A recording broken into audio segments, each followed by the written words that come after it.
से बहुत ज्यादा अत्याचार हो रहा है। पाकिस्तान की कुल आबादी 22 करोड़ है और इसमें से करीब 15% यानी 3 करोड़ से ज्यादा शिया मुसलमान हैं और बाकी सुन्नी हैं। लेकिन शियाओं के खिलाफ ये जो अत्याचार है ये बहुत टाइम से, अरसे से, सदियों से चला आ रहा है, लेकिन पिछले कुछ दिनों में ये बहुत ज्यादा बढ़ गया है। पाकिस्तान में शियाओं के खिलाफ खुलेआम ऐसी रैलियां हो रही है जिनमें शियाओं पर हिंसा के लिए लोगों को भड़काया जा रहा है, उन्हें खुलेआम काफिर कहा जा रहा है। शिया और सुन्नी के संघर्ष को समझने के लिए आपको थोड़ा सा इतिहास में चलना होगा। पूरी दुनिया में मुसलमान मुख्य रूप से 2 फिरकों में बटे हुए हैं, एक तो शिया और एक सुन्नी, और फिर उनकी सब शाखाएं हैं। पैगंबर मोहम्मद सल्लल्लाहु अलैहि वसल्लम की मृत्यु के फौरन बाद ही इस बात पर विवाद हो गया कि मुसलमानों का खलीफा, कैलिफेट, किसका होगा, कौन होगा। सुन्नी मानते हैं कि पहले खलीफा पैगंबर मोहम्मद, उनके जो ससुर है अबू बकर हुए, यानी मुसलमानों के नेतृत्व का जो पहला जिम्मा है वो अबू बकर को सौंपा गया, जबकि शियाओं ने पैगंबर मोहम्मद के बाद अली को पहला खलीफा माना। अली पैगंबर मोहम्मद के दामाद थे। शियाओं और सुन्नियों के बीच यही वो विवाद है जो पिछले 1400 सालों से चला आ रहा है।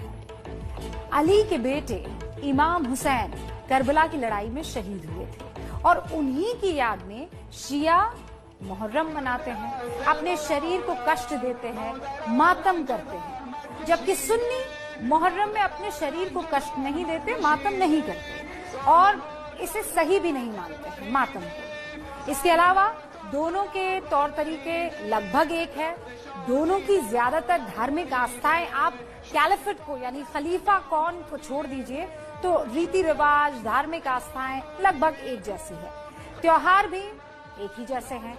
लेकिन ईरान से लेकर सऊदी अरब, लेबनान से लेकर सीरिया तक और इराक से लेकर पाकिस्तान तक इतने संघर्ष हैं कि दोनों समुदायों में तनाव सामने गाहे बगाहे आता ही रहता है। ये तनाव एक बार फिर से पाकिस्तान में शुरू हो गया है। साउथ एशिया टेररिज्म पोर्टल के अनुसार पाकिस्तान में 2001 से 2018 के बीच 4,847 शियाओं की हत्या हुई। कुछ रिपोर्ट्स में ये संख्या 10,000 से भी ज्यादा बताई जा रही है और एक बार फिर से पाकिस्तान में शिया और सुन्नी के नाम पर नफरत फैली हुई है। आप सब आजाद हैं अपने मंदिरों में जाने के लिए, आप सब आजाद हैं अपनी मस्जिदों में जाने के लिए और किसी भी और इबादतगाह में जाने के लिए। इस ममलिकत पाकिस्तान में आपका ताल्लुक किसी भी मजहब, जात या अकीदे से हो, ममलिकत का इससे कोई सरोकार नहीं।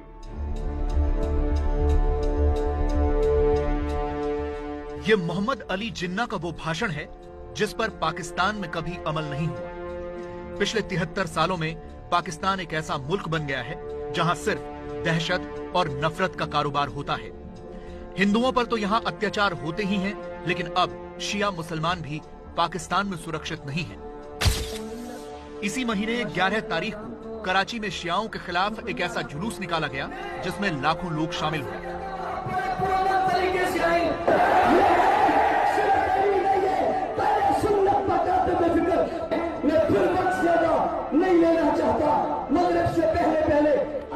कट्टरपंथी सुन्नी संगठनों ने शियाओं पर ईश निंदा का आरोप लगाया है और तब से उन्हें निशाने पर लिया जा रहा है।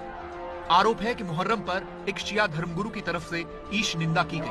तभी से पाकिस्तान में शियाओं के खिलाफ ऐसा माहौल बनाया जा रहा है।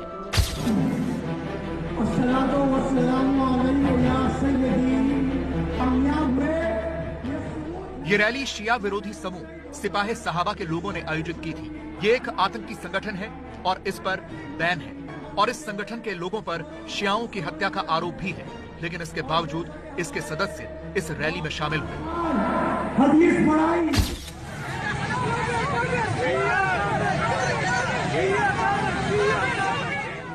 इस रैली के दौरान ही कराची में शियाओं की मस्जिदों और इमामबाड़ों पर हमले हुए।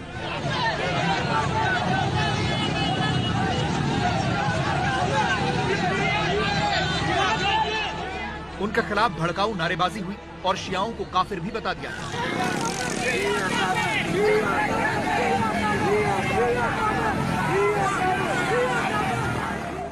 इसके बाद 18 सितंबर को इस्लामाबाद में भी एक और रैली हुई और उसमें भी शियाओं के खिलाफ हिंसा भड़काने की कोशिश हुई। उनके खिलाफ नारे लगाए गए, शियाओं के सोशल बायकॉट की अपील भी की गई। एक वादा कि आज के बाद बड़े से लेकर छोटे तक शरी तकाज़ों के मुताबिक, शरी हुक्म के मुताबिक शिया से सोशल बाइकाट करना है। हाथ खड़े करके पक्की बात अल्लाह से वादा, इस पर अमल करोगे और जो फिर भी उनके साथ बैठने से बाज नहीं आता तो मैं अकाबिर से दरख्वास्त करूंगा कि उनकी मिन्नत करो, समझाओ, नहीं समझते हम मजबूर होंगे नौजवानों को कहने पर कि टमाटरों से उसकी खिदमत की जाए। हैरानी की बात यह थी कि जिस रैली में शियाओं के खिलाफ नारे लग रहे थे उसमें इस्लामाबाद के डिप्टी कमिश्नर मोहम्मद हमजा शफकात भी मंच पर बैठे हुए थे। असल में शियाओं के खिलाफ पूरे पाकिस्तान में इस नफरत को सरकारें भी बढ़ावा दे रही हैं। इसी साल जुलाई में पाकिस्तान के पंजाब प्रांत की असेंबली में एक बिल पास किया गया। बिल के मुताबिक पाकिस्तान में सुन्नी व्याख्या वाला ही इस्लाम स्वीकार्य होगा।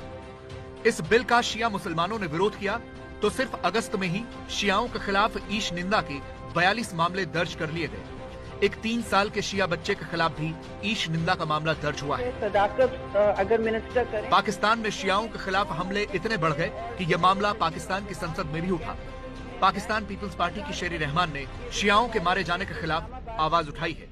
जो टारगेट किलिंग्स हो रही हैं, 20 टारगेट किलिंग्स की खबर आई शिया मसलिक से और जो अहले तशी नौजवान हैं कैंपसेस में, बैंक्स में। कल रात को भी ये वीडियो वायरल हुई कि इस्लामाबाद में भी ऐसी किसी बैंक ऑफिशियल को उनके मजहब पे, मसलिक के बुनियाद पर इंतहा पसंदों ने टारगेट किलिंग का निशाना बनाया। शियाओं के खिलाफ ये नफरत बिना सरकार के सहयोग के संभव नहीं है, क्योंकि पाकिस्तान में इस नफरत के खिलाफ जो आवाज उठा रहा है उसे गिरफ्तार किया जा रहा है। ये पाकिस्तान के पत्रकार बिलाल फारूकी हैं, जिन्होंने 18 सितंबर को ये ट्वीट किया था, जिसमें उन्होंने शियाओं के खिलाफ हुई एक रैली के बारे में लिखा था, अब चुप नहीं बैठ सकता जब नफरत फैलाने वाले मुल्लाओं की रैली में शियाओं के सामाजिक बहिष्कार की बात हो रही है। कुछ दिन पहले ये शियाओं को काफिर कह रहे थे। जो संगठन इन रैलियों में शिरकत कर रहे हैं उन पर गृह मंत्रालय ने प्रतिबंध लगाया हुआ है, तो फिर वो खुलेआम ये सब कैसे कर रहे हैं? बिलाल फारूकी के इस ट्वीट के बाद उन्हें गिरफ्तार कर लिया गया। आरोप लगाया गया कि वो धार्मिक नफरत फैला रहे हैं। हालांकि कुछ देर बाद ही उन्हें छोड़ दिया गया। लेकिन इससे ये तो साफ साफ लगता है कि पाकिस्तान की सरकार की सहमति के बिना शियाओं के खिलाफ ये नफरत नहीं फैलाई जा सकती। लेकिन पाकिस्तान को हमेशा की तरह इसमें भी भारत का हाथ नजर आता है। मुल्क में इंडियन साजिश थी कि इस मुल्क में शिया सुन्नी फसाद कराया जाए, और वो लोग कुछ पकड़े गए हैं जो पाकिस्तान में और रावलपिंडी इस्लामाबाद के उलमा को शहीद करना चाहते थे, शिया को भी और सुन्नीस को भी, ताकि इस मुल्क में एक आग लगे। ये पाकिस्तान में हमेशा से होता रहा है। जब भी सरकारों को अपनी जिम्मेदारी से भागना होता है वो भारत का नाम लेती है, और इस बार शियाओं के खिलाफ हो रहे दंगों में भी उन्हें भारत का ही हाथ दिख रहा है, जबकि नफरत खुद उनके आतंकी संगठन फैला रहे हैं।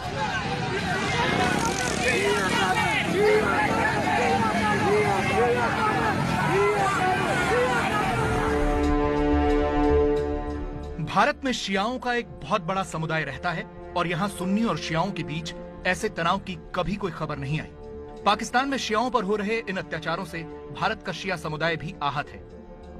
अभी पिछले कुछ दिनों से लगातार शिया लाइव्स मैटर और Shia killings, Shia genocides, I am Shia, इस तरीके के कई सारे सोशल मीडिया पर ट्रेंड हैशटैग चल रहे हैं, जिसके अंडर लोग लिख भी रहे हैं और लगातार अपनी आवाज उठा रहे हैं। तो मुझे लगता है इस आवाज को और बड़ा होना चाहिए, और हाँ, हिंदुस्तान से ये आवाज मुझे लगता है यूएन तक भी जानी चाहिए। भारत के शिया धर्मगुरुओं का मानना है कि ये शियाओं के खिलाफ एक साजिश है जिसमें बहुत सी अंतर्राष्ट्रीय ताकतों का भी हाथ है, और पाकिस्तान इन हाथों की कठपुतली बन रहा है। 70 लाख शिया 30 साल में कत्ल किए गए हैं। इतनी एक छोटी सी कम्युनिटी, उसमें 70 लाख मार दिए जाएंगे तो उस कम्युनिटी का क्या आलम होगा। और ये पूरी साजिश है सऊदी अरब की, इसराइल की, और इसमें पाकिस्तान शामिल है, इसमें अमेरिका शामिल है, और सब क्योंकि सिर्फ शिया है कि जो इसराइल की मुखालिफत कर रहे हैं। ये सिर्फ शिया है कि जो फिलिस्तीन की हिमायत कर रहे हैं। ये सिर्फ शिया हैं कि जो अमेरिका के जो जुल्म है, अत्याचार है, और इसराइल के जो अत्याचार है, उसके लिए आवाज़ बुलंद कर रहे हैं। लिहाजा इनको मारा जा रहा है, ख़त्म किया जा रहा है। उसको लोग अमीर कह रहे हैं, यानी इस्लाम का सबसे बड़ा आतंकवादी है कौन? यजीद। अगर यजीद सबसे बड़ा आतंकवादी है तो आज अगर पाकिस्तान के अंदर कोई उसकी हिमायत कर रहा है, इसका मतलब ये होगा कि वो एक आतंकवादी हो सकता है। जो आतंकवादी की हिमायत करेगा वो आतंकवादी होगा।